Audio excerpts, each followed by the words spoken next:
नमस्कार, मी स्वाती गोडसे. आपण पाहताय न्यूज 18 लोकमत. स्पीड न्यूज मध्ये आपल्या सगळ्यांचं स्वागत आहे. राज्यासह देशविदेशातील अनेक महत्त्वाच्या बातम्यांचा घेणार आहोत वेगवान आढावा. मात्र त्याआधी राजकीय वर्तुळातून या घडीची एक मोठी महत्त्वाची बातमी आलेली आहे.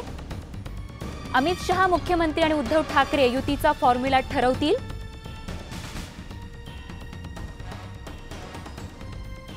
असं सुधीर मुनगंटीवार यांनी स्पष्ट केलंय. या घडीची एक महत्त्वाचं विधान खरं तर सुधीर मुनगंटीवारांचं आपण पाहतोय ते म्हणजे ते स्वतः असं म्हणालेत की अमित शहा मुख्यमंत्री, उद्धव ठाकरे युतीचा फॉर्म्युला ठरवतील असं ते म्हणालेत. त्यामुळे जागा वाटपाची शिवसेनेशी चर्चा आता सुरू तर आहेच, मात्र त्या संदर्भात आता युतीचा फॉर्म्युला लवकरच ठरला जाईल आणि या संदर्भातलं विधान, एक महत्त्वाचं विधान या ठिकाणी सुधीर मुनगंटीवार यांनी केलेलं आहे. विवेक कुलकर्णी आमचे प्रतिनिधी आपल्या सोबत आहेत. विवेक, काय अपडेट सुधीर मुनगंटीवारांच्या या विधानासंदर्भात? सगळ्यात महत्त्वाची गोष्ट म्हणजे युतीचा जो काही फॉर्म्युला असेल तो भारतीय जनता पक्षाचे राष्ट्रीय अध्यक्ष अमित शहा, मुख्यमंत्री देवेंद्र फडणवीस आणि शिवसेना पक्षप्रमुख उद्धव ठाकरे हे तिघे ठरवतील. आणि त्यानंतर आम्ही म्हणजे चंद्रकांत पाटील आणि सुधीर मुनगंटीवार हे दोन भारतीय जनता पक्षाचे नेते जागा वाटपाची चर्चा करतील असं सुधीर मुनगंटीवार यांनी स्पष्ट केलं आहे. काल आपल्याशीच बोलताना सुधीर मुनगंटीवार यांनी सांगितलं होतं की मुख्यमंत्र्यांनी त्यांच्यावर आणि चंद्रकांत पाटील यांच्यावर शिवसेनेशी जागा वाटपाची चर्चा करण्याची जबाबदारी दिलेली आहे.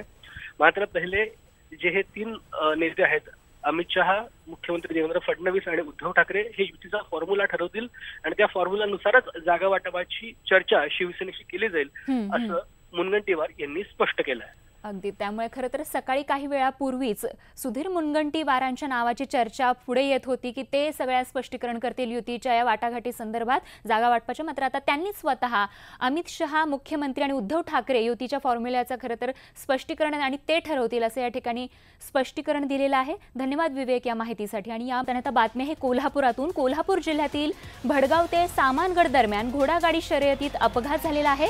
अंगावर काटा उभा राहील अशी ही अपघाताची दृश्य आपण पाहतोय. खरं तर काल ही घोडागाडी शर्यत या ठिकाणी आयोजित करण्यात आली होती. अपघात झाल्यावरही दोन जोड्या पुन्हा शर्यतीत धावू लागल्या. गडहिंग्लज तालुक्यातील भडगाव इथे हा थरार एकाने कॅमेऱ्यात टिपलाय.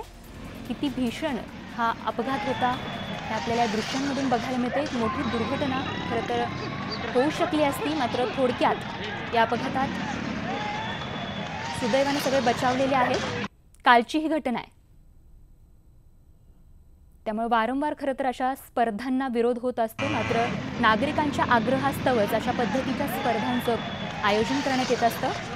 ज्या स्पर्धांमुळे खरं तर मुक्या जनावरांना तर इजा होऊच शकते, त्यासोबतच स्पर्धेमध्ये सहभागी होणाऱ्या माणसांना देखील किती मोठी इजा होऊ शकते हे आपल्याला या अपघातावरून पुन्हा एकदा दिसू शकतं.